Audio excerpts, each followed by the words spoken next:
Hi, this is Stephen Bourne with the Rise Civic League. Do you even know where this bell is? Do you know its history? Stick around. Alex is going to tell you about this and about the building behind me. So what happened in May, the petition to have a bird ordinance, the select board needs to set the date. The town clerk, the town moderator, supervisor the checklist said, please don't do it on the day of the primary. It'd be too confusing, too much work for us. But you need to set a date because we need to start planning. They voted 3-2 to have it be September 8th, the same day as the primary. The Mosquito Commission Chair, Tim Sanborn, also spoke at the select board saying that conservation told him stop spraying for ticks on the conservation trail, well actually the town forest, because the kids go from the junior high to ride rec back and forth, and I think since 2018, the Mosquito Commission has been for ticks. The health officer, Dr. Snow, had said this is a terrible year for ticks. We should be doing it. And so he wanted to bring that to the select board's attention. Also, the conservation has gone ahead and started the work to close the trails. We've got some links to pictures with the signs up going there already. The ripped up a bog bridge. There was an interesting thing at the 14th meeting. Exchange with a woman with link to her letter. They said you can't talk, but she went ahead and really wanted to make her statement. Thought that was worth people reading. So the select board has set a joint meeting with the Conservation Commission. That's going to be Tuesday at 1 p.m. and they're going to be talking about something that select board member John Tuttle came up, discovered that, that actually the select board controls CV acres. Hold on, there's an airplane, we're in the one right now. Remember, Tuttle pointed out and sent a letter to conservation saying, this is land the select board's responsible for. I really don't think you can be taking action here. So that's the meeting at 1 o'clock on Tuesday, the 2nd. And then the conservation has a meeting scheduled at 6:30 to talk about the continuing work to do that. The agenda, by the way, in the dual meeting says land management issues. The select board has issued a new parking ordinance.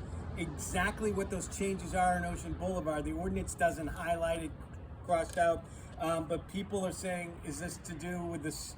All these no parking signs the state is put up on Ocean Boulevard? I really don't know. It's not clear what's going on, but if you remember, the select board put an ordinance to ban overnight parking. Ordinances are supposed to be temporary till we vote on them. We never did vote on the overnight parking one. It should have been on the ballot. This one will also have to go to the ballot in March of 2027. If you missed it on the 9th, I think it was the May 19th over at the library, the planning board with the housing grants, some of the options, what can we do to change some of the regulations, trying to encourage more housing diversity in Rise. So that was an effort, a workshop to collect some inputs. You can still get a hold of Kim Reed if you want to get that information and provide some inputs to that. And also at the meeting the 11th, very moving moment, a mother in town who lost her son serving the military, talked about the memorial flag and the dedicated to her. So we got a link to where that is in the video and her words. I thought that was very moving.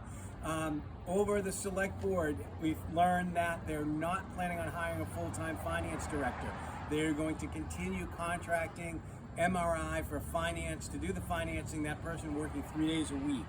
And our new executive assistant, Jessie Doucette, has started working. Some of you may have met her before. She was an administrator over the police department several years ago. On Sagamore Road, they've got the big, it's 14 Sagamore, those buildings are going across the street where La Mulita coffee shop is. That work had been stopped. The owner of La Mulita's actually bought that property. He was at the planning board for a conceptual consultation. The plan is for 2 commercial buildings in front with 3 in each building, residential units, and then 3 buildings in back. That goes through the zoning on the 3rd, and then we'll probably come back to the planning. The Parsons Creek, watershed activity. Remember, we got all the E. coli. The beach hasn't been closed so far this year. It was a good thing. They had the new watershed update report that was completed last June. Nothing's happened, and then the select board finally got that committee up and running.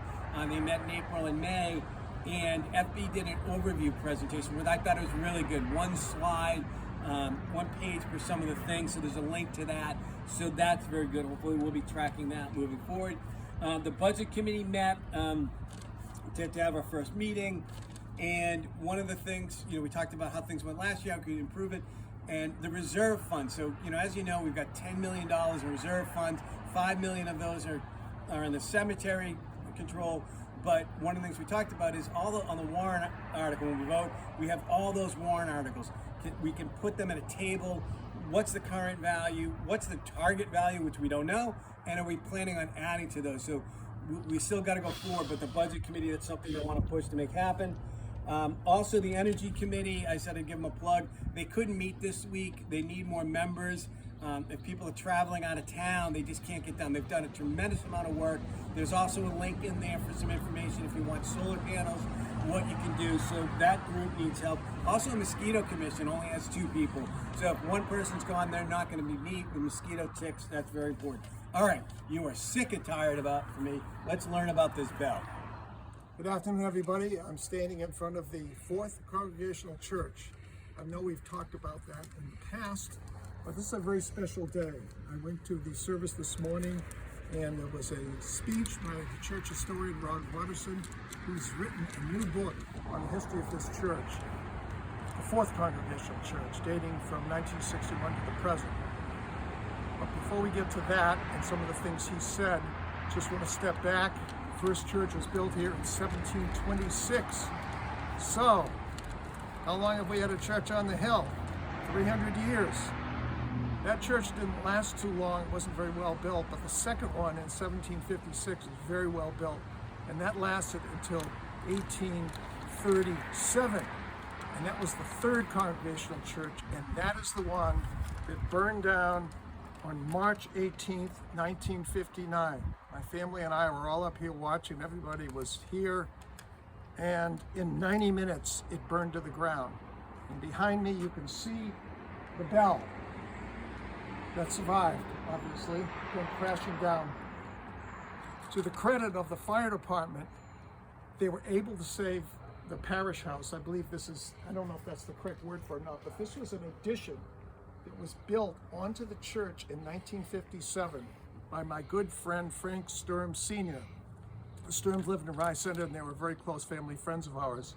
So he built that, and so fortunately we saved that and were able to continue to use it while they were building the new church. So the rededication, the dedication of the new church happened on June 4th, 1961. So this morning, Rod Watterson decided to try to condense his book into 5 minutes. So we decided to talk about the challenges. So first, of course, he talked about the fire, and then he talked about raising the money, and then the new church.